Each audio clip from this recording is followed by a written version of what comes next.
जी हाँ दोस्तों, नमस्कार। दोस्तों 2024 में लोकसभा का चुनाव नज़दीक आ गया है, तो ऐसे में फर्स्ट चरण में चुनाव होने में अब ज़्यादा दिन नहीं बचे हैं। तो ऐसे में हम बात करने वाले हैं आज कैराना लोकसभा सीट की दोस्तों, जहां पर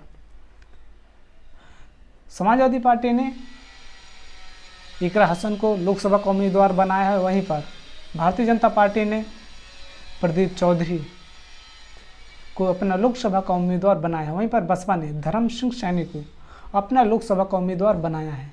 तो ऐसे में हम बात करेंगे आज कैराना लोकसभा सीट में 2019 में लोकसभा चुनाव हुए पर, क्योंकि दोस्तों 2019 में बड़ी टक्कर देने के बाद जहां पर बीजेपी ने यहां से जीत दर्ज की थी मात्र 92,000 वोटों के साथ, क्योंकि यहां से 2019 में हुए चुनाव में भारतीय जनता पार्टी ने प्रदीप चौधरी, वहीं पर समाजवादी पार्टी ने तबस्सुम बेगम को अपना लोकसभा का उम्मीदवार बनाया था। वहीं पर कांग्रेस ने यहां से हरिंदर मलिक को अपना लोकसभा का उम्मीदवार बनाया था।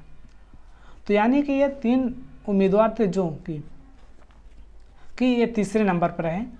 पहले नंबर पर भारतीय जनता पार्टी और दूसरे नंबर पर सपा और तीसरे नंबर पर कांग्रेस। तो इस बार होने वाले लोकसभा चुनाव में भी जो कैंडिडेट हैं वो बदल दिए गए हैं।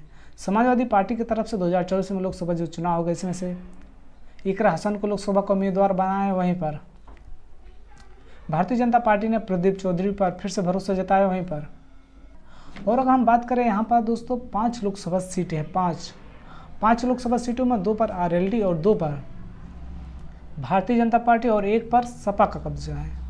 तो आप लोग समझ सकते हैं कितनी तगड़ी टक्कर होने वाली है इस सीट पर, क्योंकि पिछले जो चुनाव हुआ था विधानसभा का, उसमें सपा का और आरएलडी का गठबंधन था। जो 2 सीटें आरएलडी जीती है वो सपा ने इनको दिया था कि अब 2 सीटों पर आप लड़िए, एक सीट पर हम लड़ेंगे। तो ऐसे में जो 2024 में चुनाव होने वाला है, यहाँ पर बड़ी टक्कर होने वाली है दोस्तों, क्योंकि पिछली बार दोस्तों जो कांग्रेस से हरिंदर मलिक लड़े थे, जो कि कुछ वोट तो वो लेकर चले गए। तो इससे इस बार होने वाला है, क्योंकि इस बार या सपा के खाते में सीट आई है लोकसभा का, और यहाँ पर हरिंदर मलिक जो कि कांग्रेस से और सपा का जो गठबंधन है यहाँ पर सपा के खाते में आई है। तो ऐसे में इस सीट पर कड़ी टक्कर होने वाली है दोस्तों, क्योंकि ऐसा माना जा रहा है कि इकरा हसन यह सीट आराम से निकाल सकती हैं दोस्तों इकरा हसन का एक वीडियो वायरल हो रहा है, जो कि वह अपने क्षेत्र में भाषण देते हुए दिख रही हैं। आप लोग जरूर सुने उसको। आपसे मैं गुजारिश करने आई हूँ कि आपका जो ये वोट है, इस वोट को आप इसका ऐसा सदुपयोग करें, इसको सही जगह पर डालें। ऐसी जगह डालें जहां आपके वोट की कदर हो, जहां कोई आपके बीच आए, आपके सुख दुख में, आपकी परेशानी में, आपकी परेशानियों का निस्तारण करा सके या उन्हें संसद तक उठाने का काम। डबल इंजन की सरकार चल रही है और पिछले 5 साल से हमारे जो यहाँ से सांसद जी हैं, उनका कार्यकाल भी आप सबके सामने है।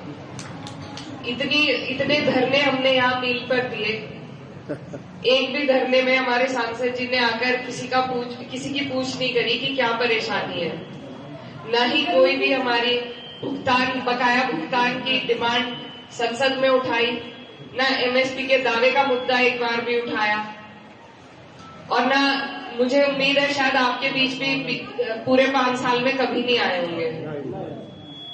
तो जो सत्ता है, डबल इंजन की सत्ता है, उसका लाभ भी तभी होगा हमें जब हमारा जनप्रतिनिधि कोई ऐसा हो जो हमें लाभ पहुंचाना चाहता हो।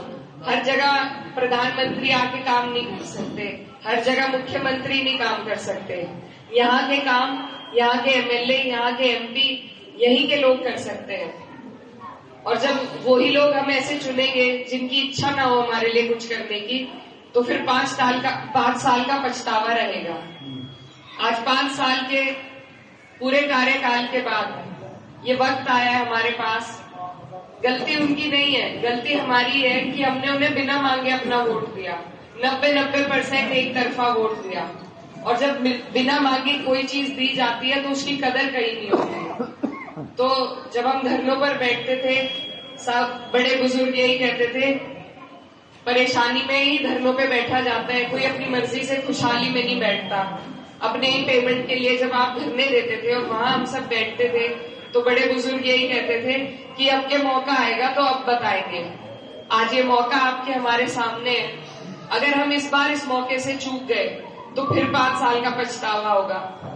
तो ये जो सरकार है, इसके पास पैसे की कमी नहीं है, लेकिन आपका और हमारा 200-300 करोड़ जो मिलों पे है, वही ये दिलाने में क्यों चूक जाते हैं, क्योंकि ये आपकी और हमारी खुशहाली चाहते ही नहीं।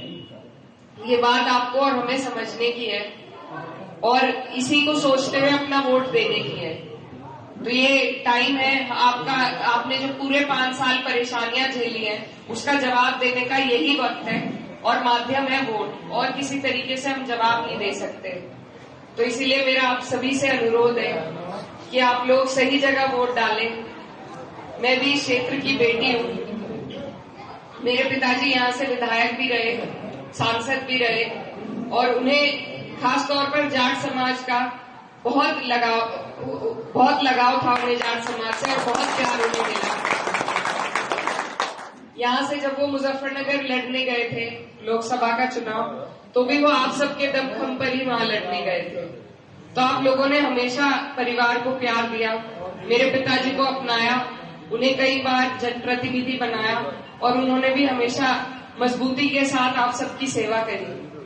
आज और कभी उन्होंने कोई भेदभाव नहीं करा, ना वो इस बात में यकीन करते थे।